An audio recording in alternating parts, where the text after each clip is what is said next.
एक मित्र ने लिखा है, अडल्ट्री के बारे में आपका क्या कहना है? व्यक्ति अडल्ट्री या व्यभिचार क्यों करता है?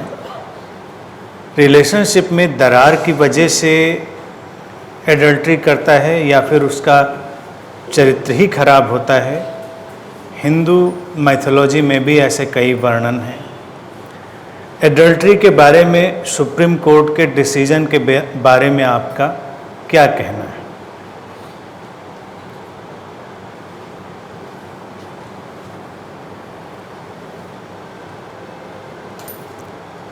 इधर सुप्रीम कोर्ट ने भी अपने देश में कई निर्णय लिए। मैं समझता हूँ वो बहुत ही अच्छे और समाज में गहरे बदलाव लाने वाले निर्णय हैं। समाज को कभी भी पीछे जाने वाला नहीं होना चाहिए, उसको प्रतिगामी यानी कि पीछे लौटने वाला नहीं होना चाहिए। समाज को आगे जाना है और उसमें सकारात्मक प्रयास करने हैं।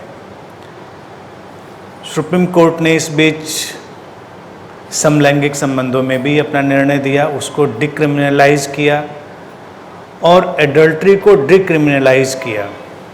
इसको अपराध के दायरे से बाहर निकाला, जो कि बहुत ज़रूरी था।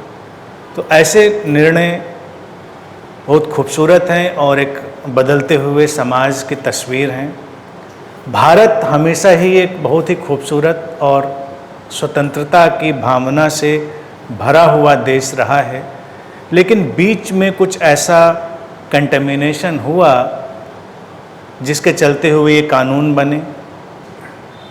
भारत की गुलामी और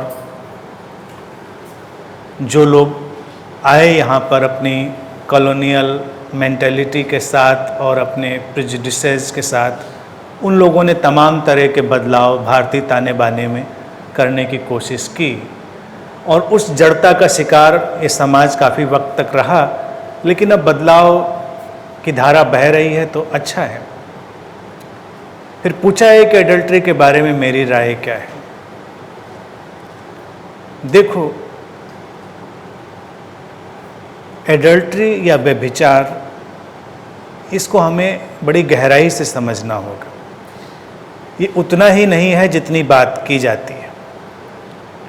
भगवान बुद्ध ने भी जिन कई बातों का निषेध किया, उनमें से एक बात व्यभिचार थी। तो क्या ये विवाह से बाहर के संबंधों के बारे में ही है बात? समाज तो ऐसे ही सोचना चाहता है, क्योंकि समाज का अपना ढांचा है। समाज चाहता है कि समाज का जैसा भी ढांचा है, सही या गलत, वो चलता रहे। समाज एक मशीन की तरह काम करता है। वो व्यक्ति के व्यक्तिगत विकास और उसकी अंतरात्मा के विकास के लिए चिंता नहीं करता।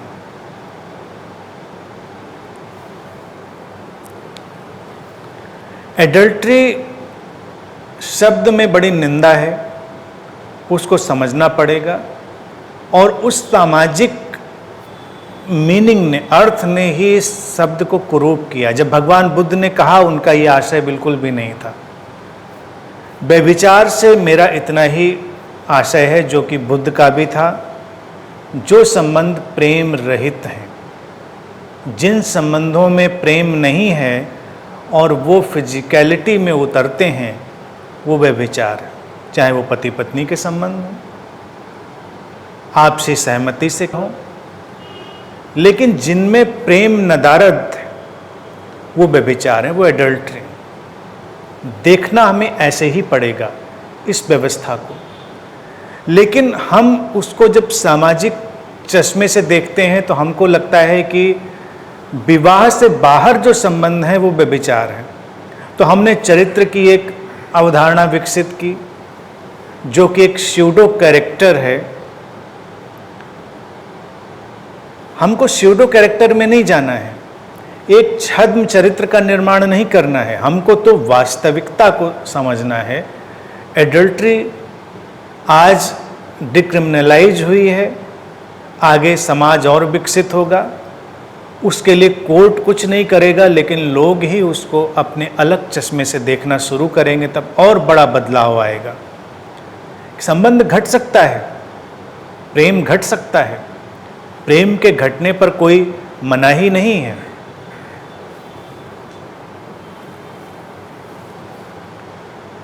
शादी एक घटना है जिसके बहुत सारे सामाजिक, आर्थिक और व्यवस्थागत पहलू भी होते हैं जिससे हम सब परिचित हैं। लेकिन दो लोगों का संबंध एक हैपनिंग है, घटना है, वो उनकी लंबी यात्रा का परिणाम है जो कभी भी घट सकता है। व्यक्ति काम वासना से भरा हुआ भी नहीं हो सकता, व्यक्ति बहुत ही सधा हुआ, संतुलित हो सकता है, लेकिन अगर उनको किसी मुकाम पर, किसी बिंदु पर, किसी पड़ाव पर मिलना है तो मिलेंगे। अस्तित्व की ऐसी धारा बहेगी कि उनका मिलना होगा। तो हम सामाजिक दायरे से देखेंगे तो हमें लगेगा ये एडल्ट्री है, लेकिन वो एक हैपनिंग हो सकती है। तो हमको उस हैपनिंग के लिए खुलना होगा, हमें ओपन होना होगा। संबंधों को इतना कस के नहीं पकड़ना होगा कि हम उन पर आक्रामक हो जाएं, हिंसक हो जाएं, और हमको प्रेम पूर्ण संबंधों पर विचार करना होगा। अगर हमारा विवाह अप्रेम पूर्ण है तो ये टोटल एडल्ट्री।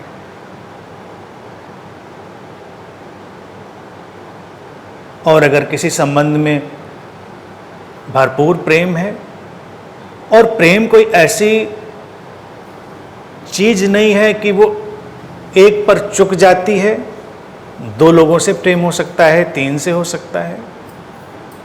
मैं नहीं कह रहा कि ऐसा करो या ऐसा होना चाहिए, लेकिन इस सोच के लिए खुलने की बात है कि ऐसा संभव हो सकता है।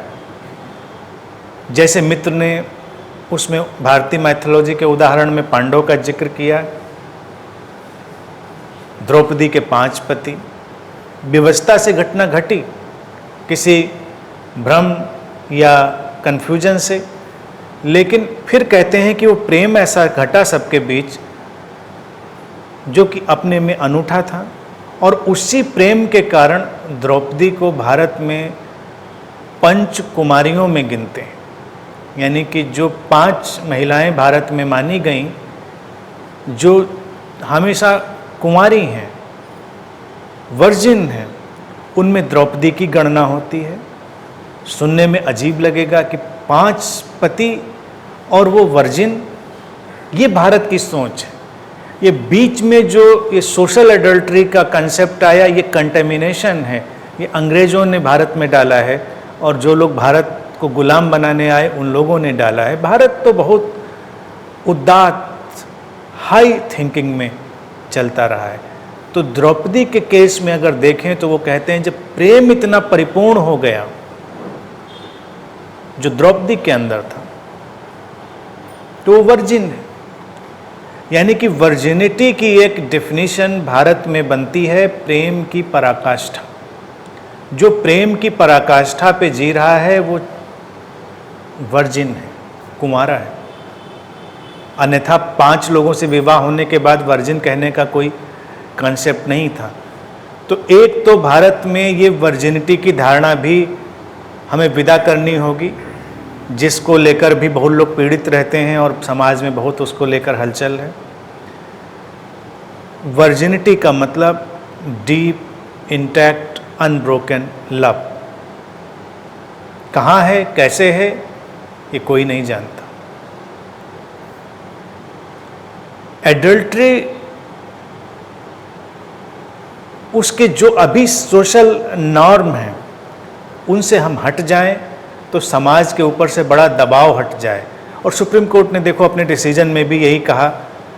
तो मैं समझता हूँ कभी कभी ऐसे जो जज हैं उनके ऊपर भी कोई चेतना उतर आती है कि वो कभी कभी बिल्कुल ठीक ठीक बात बोलते हैं, कभी कभी बहकी बहकी बात भी बोलते हैं, लेकिन जब ठीक बोलते हैं तब उसका स्वागत होना चाहिए।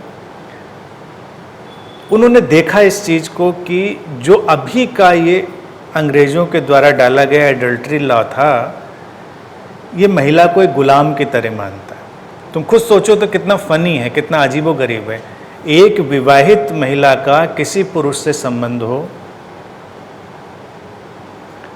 तो इसकी शिकायत केवल वो पति ही कर सकता है, उस महिला का पिता, भाई या कोई संबंधी नहीं कर सकता। और अगर वो पति की सहमति है तो भी वो अपराध नहीं है। पति असहमत है तो अपराध है, और महिला उसमें विक्टिम नहीं होगी, जो पुरुष शामिल होगा उसके ऊपर ही वो मुकदमा चलता। तो ये बिल्कुल सरासर एक स्त्री को वस्तु में बदल देने जैसी बात थी कि जैसे पति उसका मालिक है और वो निर्णय लेगा उसके बारे में। उसकी ज़रूरत नहीं है, उसकी ज़रूरत नहीं है। हमको पति पत्नी के संबंधों को प्रेमपूर्ण बनाना होगा और गहरा बनाना होगा। ये धारणा हम छोड़ें और प्रेम के लिए गुंजाइश माने, आज़ादी माने। अभी तक इतना शोरगुल हो जाता है, कोई किसी से जरा सी दोस्ती कर ले, किसी का जरा सा किसी से लगाव हो जाए तो लगता है कि ये तो बहुत गलत हुआ। लेकिन तुम कभी सोचो, होना था तभी तो हुआ, होना था तभी तो हुआ। नहीं होना था तो क्यों हुआ? तो तुम किसी भी संबंध को जबरदस्ती क्यों रोकना चाहोगे? दो लोगों के बीच कोई डेवलपमेंट, कोई केमिस्ट्री हुई होगी, या स्त्री या पुरुष किसी के अंदर कोई गुंजाइश होगी जो वो संबंध विकसित हुआ है, तो तुम उसको रोक कर भी क्या रोक लोगे? कुछ रुकेगा नहीं। तो ये स्वीकार कर लो कि होता है, कभी कभी लोगों के बीच लगाव विकसित होते हैं, कभी कभी लोगों के बीच मित्रताएं विकसित होती हैं, और फिर एक और धारणा को विदा दो तो समाज और स्वस्थ होगा कि स्त्री पुरुष के बीच मित्रता नहीं हो सकती। हम मान के चलते हैं उनके बीच काम वासना का ही संबंध होगा, सेक्सुअल रिलेशनशिप ही होगी। ऐसा तो नहीं होता, मित्रता भी हो सकती है। उस मित्रता का स्वागत करें तो चीज़ें खुलेंगी। और इंटीमेसी को हमको थोड़ा और स्वीकार करना पड़ेगा। हम इतने घबराए हुए हैं इन सब विषयों से कि भाई अपनी बहन को ठीक से गले नहीं लगा पाता, पिता अपनी बेटी को ठीक से गले नहीं लगाते, फोटो दिख जाए तो लोगों को लगता है ये कैसा संबंध है, इस तरह की फोटो। सोशल मीडिया में भी ऐसी बहुत सारी चीज़ें चलती हैं, लेकिन हो सकते हैं संबंध। तुम उस इंटीमेसी के दायरे में हो सकते हो, लेकिन वो काम वासना से पूरी तरह रिक्त हो सकती हैं। और विवाह को भी हमें ऐसा स्वीकार करना पड़ेगा, विवाह का भी आधार काम वासना नहीं है, वो दो लोगों का आपस में प्रेम पूर्वक रहना है। और तमाम ऐसे विवाहों को मैं जानता हूँ जिनके बीच से काम वासना खत्म है, या वो शुरू ही नहीं हुई, लेकिन वो साथ रहना चाहते हैं, उनका आपस में प्रेम है, तो अच्छी बात है। विवाह यानी मैरिजेज असेक्सुअल हों, ये भी जरूरी है। जबरदस्ती कुछ ना बनाए, लेकिन घटता है तो दबाव ना बनाए। और अगर कहीं कुछ घटता है बाहर तुम्हारे संबंधों के दायरे के, तो उस पर भी इतना शोरगुल न करें। समझें बात को, खुलें, ग्रहणशील बने, और हमेशा ध्यान रखें कि जो भी संबंध प्रेम से नहीं होगा वही एडल्ट्री है, और जो बच्चे प्रेम से नहीं आएंगे वही इलीगल है। जैसे कोई बाहर से, विवाह के बाहर से कोई बच्चा आए तो लोग कहेंगे अवैध है, इलीगल है, गलत है। जो बच्चा प्रेम के बिना आया है वही इलीगल है।